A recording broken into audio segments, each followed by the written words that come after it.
Hello everyone, it's NBEAT here, and I'm going to be showing you a little bit about what we've done to our project so far, and also going to be working out some of the mixing, the final, like Sean ETK has done an initial mix, and I'm pretty happy with it so far. This is what it sounds like. Just going to play that through for you.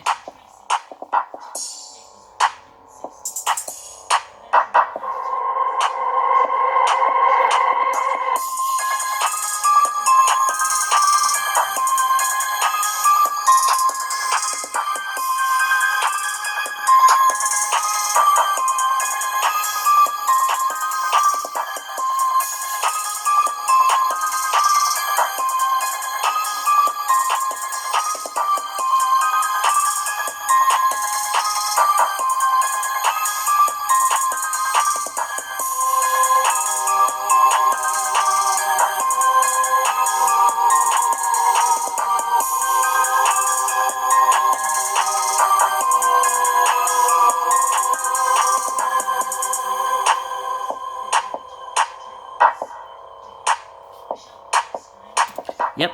So that's that. I'm gonna be, as I was listening to that, I actually heard that it's very high frequency and heavy, and I can probably show you that by going to the main master track, adding a parametric EQ freshly, and just showing you when I get to the main part of it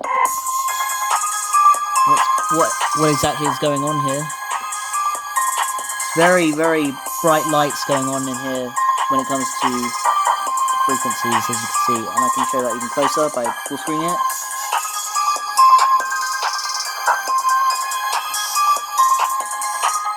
Yeah, you guys are going to be sick of this by the time you've done watching all these videos. So I'm going to not just do it the muddy way and just decrease this through the main master track. That would be a terrible technique. I'm going to target this individually. First things first, I noticed that the melody was overpowering, so I'm going to listen to that, and I'm going to see what I can do with it. These are the MIDI tracks here, no, the volume tracks here, and I think it's mainly the piano here. It's very much higher than everything else, so let's see what we can do with that. This is what it sounds like now.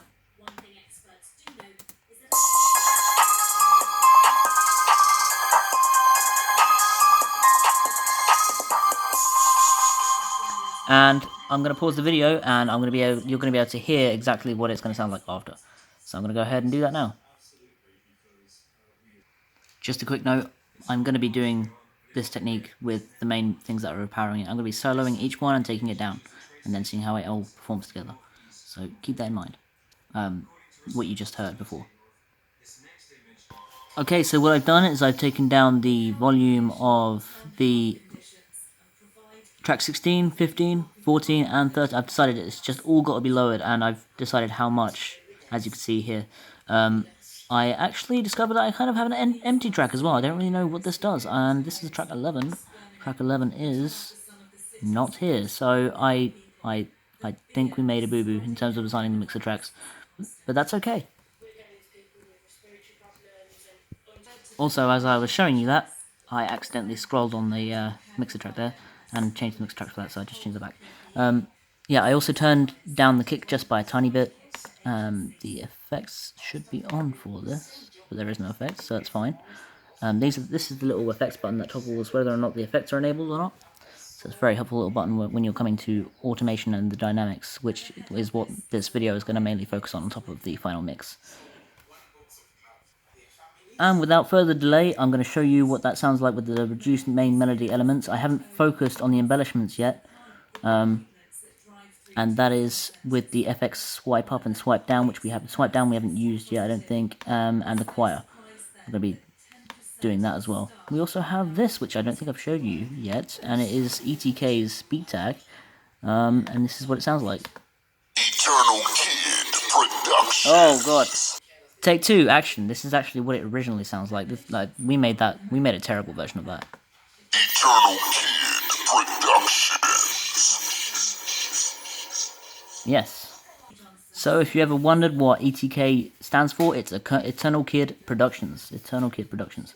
So yeah, I said without further delay, but then I delayed you guys. So here you go. Here's what it sounds like with the rough mix edits that I did without playing with the choir.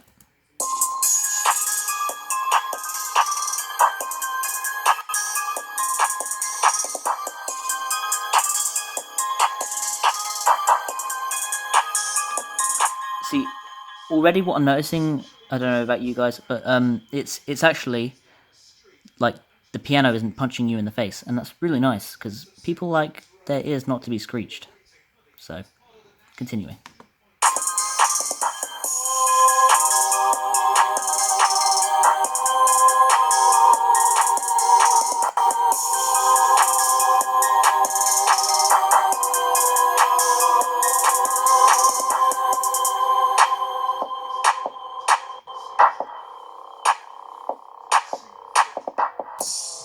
Yep, so that was that. I am going to now address the choir because I do think that is way too loud still.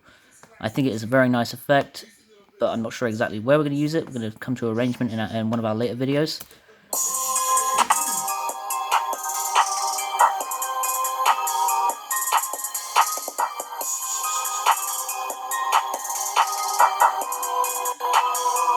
Yeah, okay. I really think that's now the right level for it. It kind of just blends with everything else as opposed to just overpowering everything like this.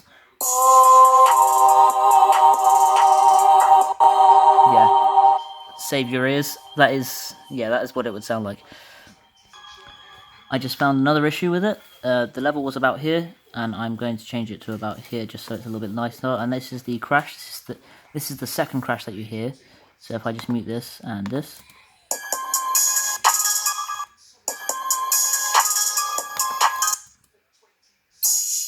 Yeah, that's the noise that you're hearing. I've just turned it down a little bit so that it's not like this.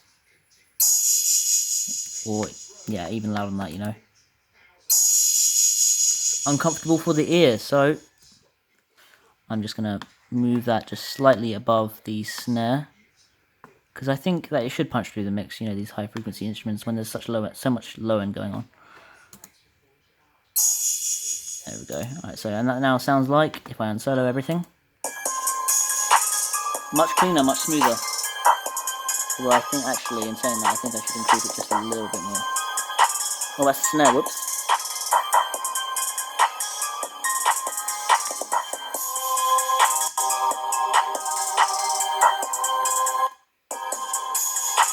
Yep. I'm just going to take a quick listen to this to see if I'm actually happy with the mix now. I'll do that off camera. Okay, I've decided that actually, yes, I am pretty happy with that. As far as dynamics go, consider this part 2 of this video. I have already added some automation here with a kick volume, so when it comes across to the main part of the song, if I show you in the mixer, the kick actually increases in volume. If you just have a look here, here you go.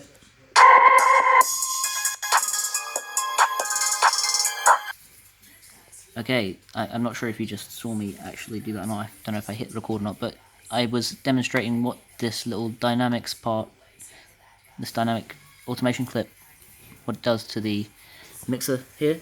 So if I hit play, it will move by itself without me touching anything.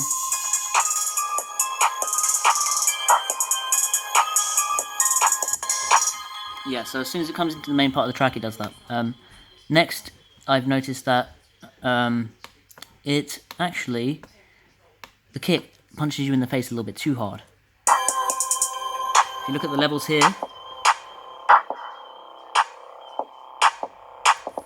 I mean, it's pretty punchy, and yes, kicks should always be punchy, but it shouldn't be. Kicks should always be hard and come in nicely, but when it's a little bit too much above everything, it sounds a bit out of place. So to fix that, I'm gonna add another automation clip. So I'm gonna go to, and basically, I might even just duplicate this, you know. Clone, yeah, clone this. Go to rename Nope, nope. What am I doing? What am I doing? I'm clicking and dragging it into the thing. Yeah. Right. So then we move over here, and we make it basically do the opposite of what I am doing here. So I will copy the value of this one here, copy value, and I will paste that same value here, and look what happens when I do that. It actually raises the line, which means it's actually increasing the volume of it at that time, which is what it was originally at, and then I will be moving it back down to where it was before. And so to do that, I'm going to need to copy and paste the value of the original volume when the track started. Copy value, paste value into here. So right click, paste value, and there you go. Now that is exactly what that will do. Now is it'll take it from that volume that I just showed you on the mixer, and it will reduce it as soon as it hits back in, once I adjust it correctly. Just a second. Yeah, so as soon as, hold on, let me zoom in. There you go. So as soon as it hits this part, at bar 33, it will reduce the volume back to what it was at the very start of the introduction. And I'm also going to need to copy that same value here. I don't actually need this automation clip to be that long. I just need it to do its thing and then stop, so that it will stay at that. Because once the automation clips finish, it basically says don't do anything else. It won't do anything else. It won't just suddenly increase the volume back to default volume when you started the project. So again, copy value. Oh, I don't think I actually needed to do that, but yeah, paste value. Now that is exactly straight. That will be constantly at 26%. And once it's at 26%, it will stay at 26% until I otherwise say so. I'm going to move this closer to the start. I'm going to do this off camera. There you go, that's what that looks like. So now I have an on switch for the volume to be turned up, or what I'm calling an on switch, and I have an off switch to say return to normal volume during the verses. This adds another bit of interest, adds a little bit more punch in the what I'm calling the initial chorus, because we haven't actually decided on what the actual chorus is going to be yet, but this kind of sounds like if there were to be a chorus on what we have so far, this is what it would sound like. Yeah, so I noticed that the beginning of the introduction riser was a little bit too loud, so I turned that down just now to exactly 26%. 26% seems to be the magical number on this. So, next up, what else am I going to change? I don't know. I think I'm going to see what I possibly can play around with. So I'm going to do that off camera. And then I'll let you know exactly what I'm going to change. Just played through the introduction, and I thought this was begging to be panned left right.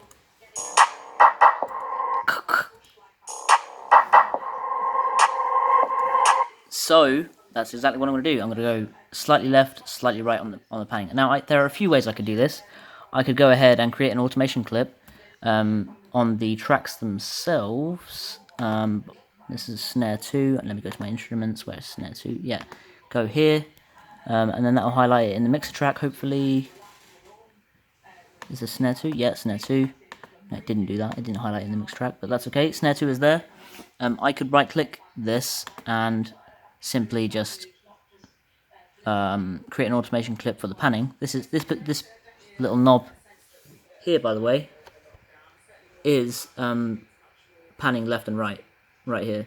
I've already got it panned slightly to the right because the original sound wanted to pan to the left, so this has just sort of evened it out a little bit. Again, there are many ways I could have done that too. But the way I'm going to do this, I'm not going to use an automation clip. I'm simply just going to go into the MIDI pattern, and I'm going to change the parameters on which I'm controlling it in what would normally be the velocity control panel, and I am going to go to note panning, and I'm just going to increase this to probably about 28% right. No, I want to go left first. Left. I'm going to do quite a hard pan. I'm going to do 35% or 36%, and a 36% 36% right. And I've just edited the wrong note. Just give me a second. 36% about there. There you go. And there you go. Yep, 36% on both sides. So now that should, if in the levels, make a change. Yeah. But I think I'm going to have to make a hard pan on the left. No, I'm not. So I'm just going to do a 25% on this one, and I'm going to do a harder pan of 50. I'm going to do it all the way.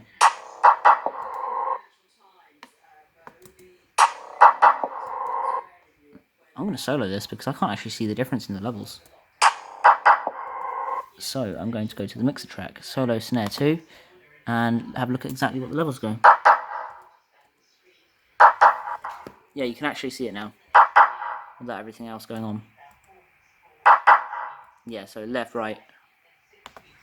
But I want that effect to be a little bit more increased, because we already have it slightly increased on the left, on going towards the right on the mixer track. So to do that, I've just increased the how much it's going to this side, which should equate to about the same value, roughly, because we already have it going this much on snare 2 to the right to balance it out.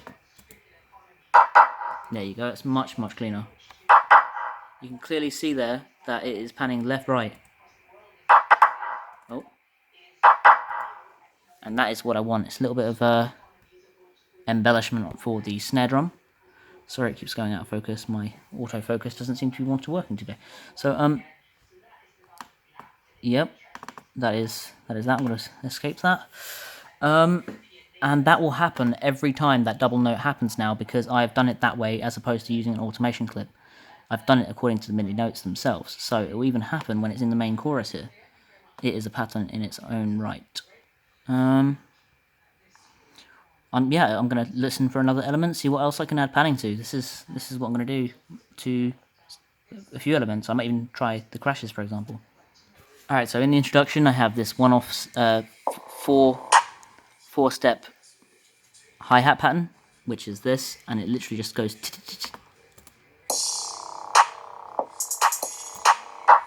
and I am going to, I can't resist, it's just, it's egging me on to do it.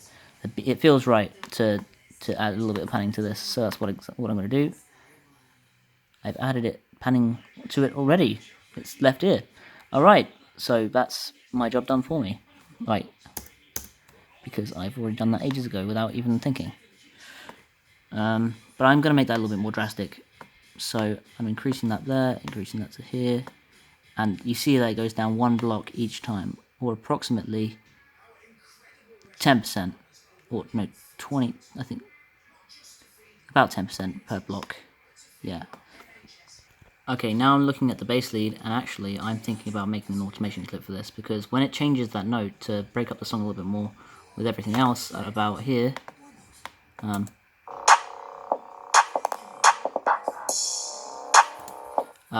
I was thinking about just sort of doing a quick 360 panning automation clip, so I'm going to do that.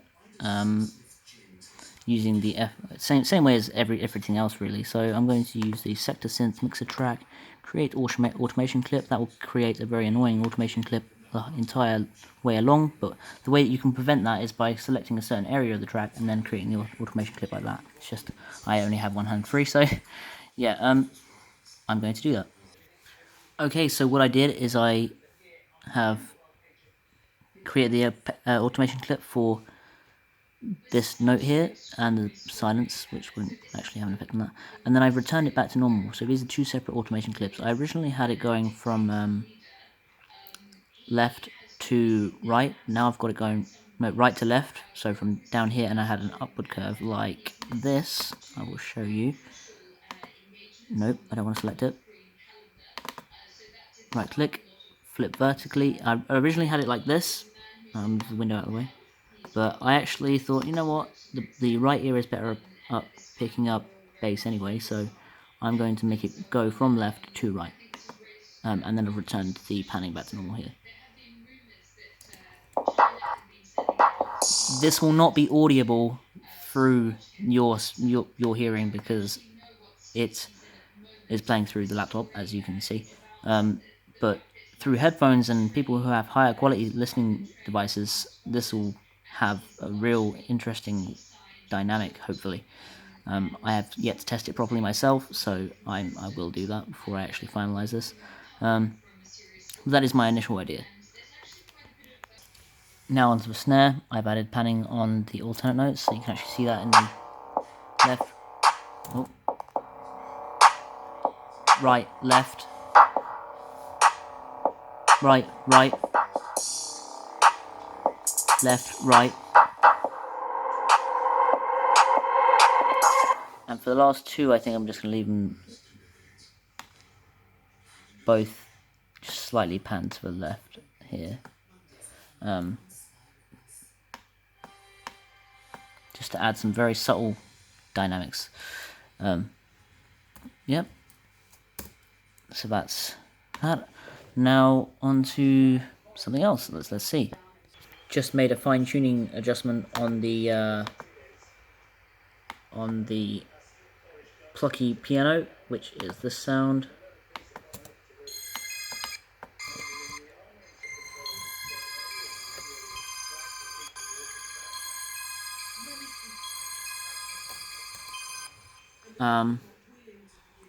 And I just took a look at the other high frequency elements, and I balanced them out a little bit more as well, since I took a listen to them again a couple of minutes later after talking to you guys, and I again, they're still too high, so I just made some adjustments. I honestly am not sure if I actually want to play around too much more with anything else. Maybe the hi-hats a little bit. I could create a smooth one for that, so I'm going to try and create an automation clip.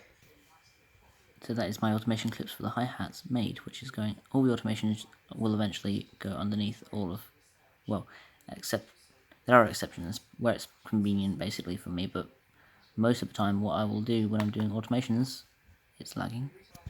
There you go, a little bit of a closer look at what my automation clips are, panning left and right.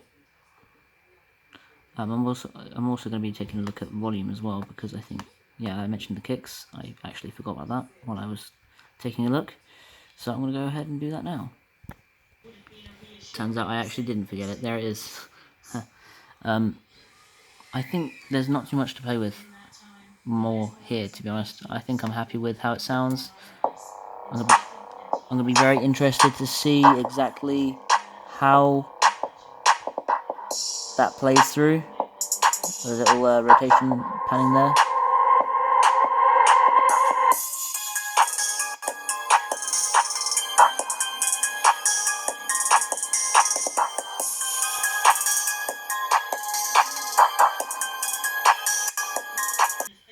And that concludes NBEAT's video on dynamics. I think in the next one I'm just going to be with ETK. I'm going to be arranging the song so that it's an actual song. So we have an introduction here, we possibly have an outro here, but we're going to be making it into a full-scale song instead of just a layering of a bunch of loops. So that's going to be exciting.